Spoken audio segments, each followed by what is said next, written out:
अब इसके अलावा मेरे पास कोई और हल नहीं कि आमिर से तुम्हारा निकाह कर दूं। दुख और तकलीफ अगर किसी की किस्मत में लिखा हो ना, तो वो कहीं ना कहीं से रास्ता बना के जिंदगी में आ जाते हैं। पप्पू, जिन बेटियों के सर पे माँ बाप नहीं रहते, हाथ छोड़े मेरा। उनके खुदकुशी कर लेती।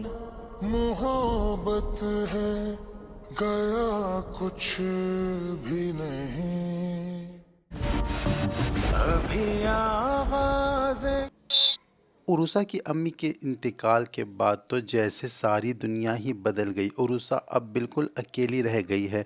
अब उरुसा के जो करीबी रिश्तेदार हैं वो भी उरुसा को लान तान कर रहे हैं। यहाँ तक कि अब उरुसा के किरदार पर उंगलियां उठने लग गई हैं। अब हर कोई उरुसा के किरदार पर उंगली उठा रहा, और अब तो आमिर भी उरुसा को अपनी जागीर समझने लग गया है। जब चाहता है मुंह उठाकर उरुसा के कमरे में आ जाता है और उसके साथ बदतमीजी करने लग जाता है। यहाँ तक कि वो उरुसा पर हाथ भी उठाने लग जाता है, लेकिन उरुसा बेचारी बिल्कुल बेबस होकर रह गई है। अब हालात ऐसे हैं, उरुसा की फूफो उरुसा से दो टोक अल्फाज में ये कह देती हैं कि मेरे पास अब इसके अलावा और कोई रास्ता नहीं है कि मैं तुम्हारा निकाह आमिर के साथ करवा दूं। आमिर उरुसा को पहले से ही नापसंद है। उरुसा आमिर को बिल्कुल भी पसंद नहीं करती, क्योंकि आमिर एक बहुत ही शक मिजाज लड़का है और हर बात पर शक करता है और औरतों पर अपना दोष जमाता है। उसके आमिर के ख्याल के मुताबिक औरतों को घर से बाहर निकलने की इजाज़त नहीं होनी चाहिए और ना ही उनको नौकरी करने की इजाज़त होनी चाहिए। लेकिन उरुसा को लगता है कि उसने इतना पढ़ लिख कर जो मकाम हासिल किया है, अब उसको आगे अपनी पढ़ाई को इस्तेमाल करना चाहिए, या कोई ऐसा रोशन ख्याल हस्बैंड होना चाहिए जो उसको किसी काम से ना रोके। और इसी तरह हालात कुछ इस तरह हो जाएंगे कि उरुसा के घर वाले आमिर से उरुसा का निकाह तय कर देंगे। लेकिन उरुसा को ये बात हरगिज़ मंजूर नहीं होगी। जैसे ही ये बात असद को पता चलेगी तो असद उरुसा के घर आ जाएगा और ये कह देगा कि उरुसा के साथ निकाह करने के लिए मैं तैयार हूँ, जबकि असद के घर वाले बिल्कुल भी इस बात को लेकर राज़ी नहीं हैं। नवीद ने तो बिल्कुल खुले अल्फाज में असद से कह दिया है कि अगर तुम इस 2 टके की लड़की के साथ शादी करोगे तो उस लड़की की इस घर में जगह नहीं होगी। अगर तुम शादी करके उस लड़की को इस घर से ले आए, या तो तुम्हें इस घर से जाना होगा और या मैं ये घर छोड़कर चला जाऊंगा।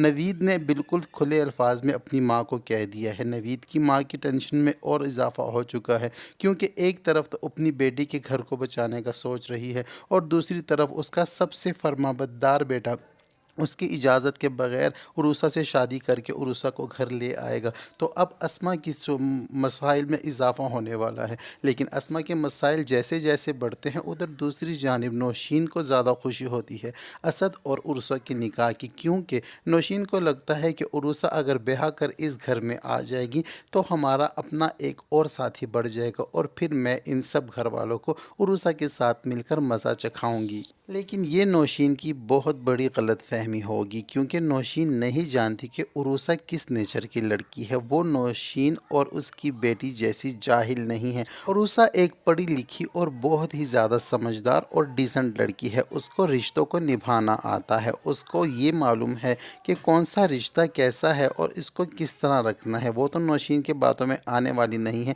लेकिन नौशीन को लगता है कि उरुसा जब इस घर में आएगी तो इनकी साथी बन जाएगी और अस्मा और नवीद को बहुत ज़्यादा टफ टाइम देगी। मगर यहाँ पर नौशीन की गलत फहमी है। लेकिन असद जब उरुसा को ब्याह कर घर लेकर आएगा तो नवीद से असद का सामना होगा। तो नवीद पहले से ही गुस्से में आग बगोला है और वो उस खुले अल्फाज में अपने भाई असद से ये कह चुका है कि उस लड़की की इस घर में कोई भी जगह नहीं है।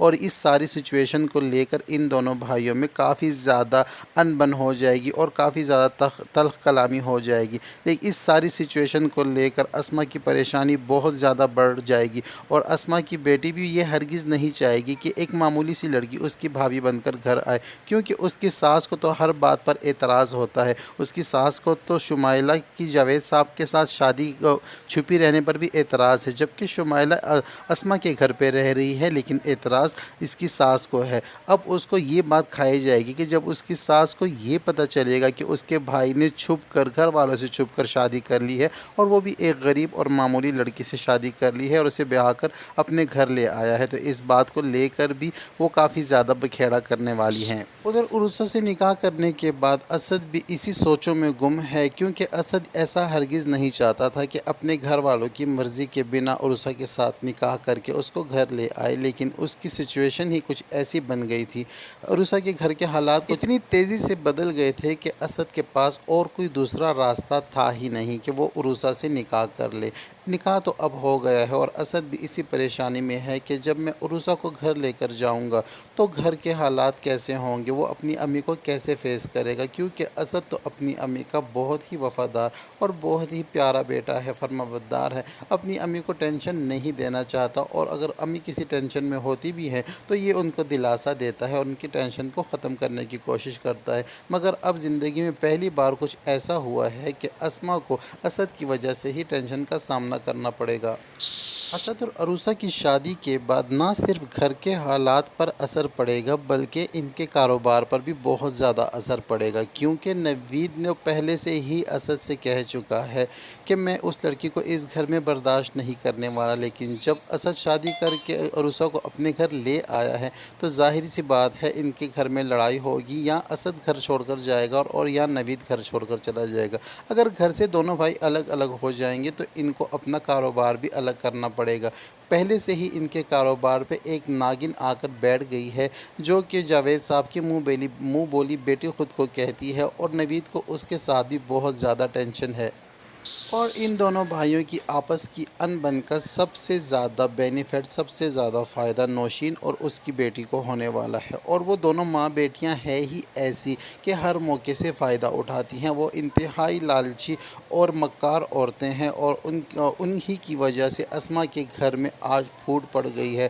پہلے تو وہ اسما کی بیٹی کا پیچھا کر رہے تھے اور اس کو تپا رہے تھے، ہر بات میں اس کو ٹینشن دے رہے تھے، اس کے بعد انہوں نے اسما کی بہو زینب کے ساتھ ایسا کرنا شروع کیا، اور جب زینب بھی ان کے ہاتھ میں نہ آئی تو اب تیسرا شکار تو اسد ان کا بن ہی گیا ہے، کیونکہ اسد کی بیوی جو ہے وہ انہی کی رشتہ دار ہے، اور وہ اب اسد کی بیوی کے ساتھ ہی نہیں کہ عروسہ کی زندگی میں بھی ٹینشنیں اور مشکلات کڑی کرنے والی ہیں، کیونکہ اس کو عروسہ کو لے کر وہ ایسی چالیں چلیں گی اور ایسے مسئلے کھڑے کریں گی کہ عروسہ کو گھر والوں کی نظروں میں گرا دیں گی اور اسد کو گھر والوں سے الگ کروا دیں گی، کیونکہ وہ یہی چاہتی ہیں کہ اس گھر میں پھوٹ پڑے اور جلد سے جلد اس گھر کا جو ہے بٹوارہ ہو جائے اور ان کا حصہ بھی مل جائے اور کاروبار کا ہی بٹوارہ ہو جائے اور کاروبار میں بھی ان کا حصہ مل جائے۔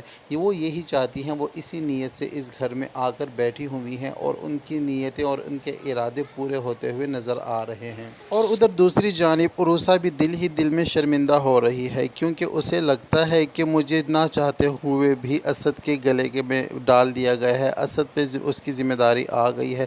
اسد کی پہلے ہی عروسہ مقروض اور ممنون ہے، کیونکہ اسد نے عروسہ کا بہت زیادہ ساتھ دیا، اس کی ماں کی بیماری میں ہاسپٹل کا بل ادا کیا، اس کے ساتھ ہاسپٹل میں خوار ہوتا رہا، ٹیسٹوں کے چکروں میں اور راتیں بھی گزارتا رہا، اور اتنے احسانات کے نیچے دبنے کے بعد اب عروسہ کی ذمہ داری بھی اسد پر آ گئی ہے۔ تو اس سب کو لے کر عروسہ دل میں پریشان ہے کہ اسد کا ریئیکشن کیا ہوگا یا اسد کا بیہیویئر عروسہ کے ساتھ کیا ہوگا۔ ویسے تو اسد عروسہ کو پسند کرتا ہی ہے اور عروسہ بھی اسد کو اب پسند کرنے لگ گئی ہے، کیونکہ عروسہ کا ساتھ جو مشکل حالات میں اسد نے دیا ہے، اتنی ہیلپ کسی نے بھی عروسہ کے ساتھ نہیں کی، اور انہی سب باتوں کو سوچتے ہوئے عروسہ کے دل میں بھی اسد کے لیے پیار جاگ جائے گا، لیکن عروسہ اپنے آپ کو گلٹی فیل کرے گی کہ اس کی وجہ سے اسد کے گھر میں اتنا بڑا ہنگامہ کریٹ ہو گیا ہے۔ لیکن اس ساری سچویشن کو اسد اور عروسہ کیسے سالو کریں گے یہ تو آنے والے ایپیسوڈ ہی بتائیں گے۔ ویڈیو پسند آتی ہے تو ویڈیو کو لائک اور چینل کو سبسکرائب کرنا ہرگز نہ بھولیں۔ اب تک کے لیے اتنا ہی، ملتے ہیں نیکسٹ ویڈیو کے ساتھ۔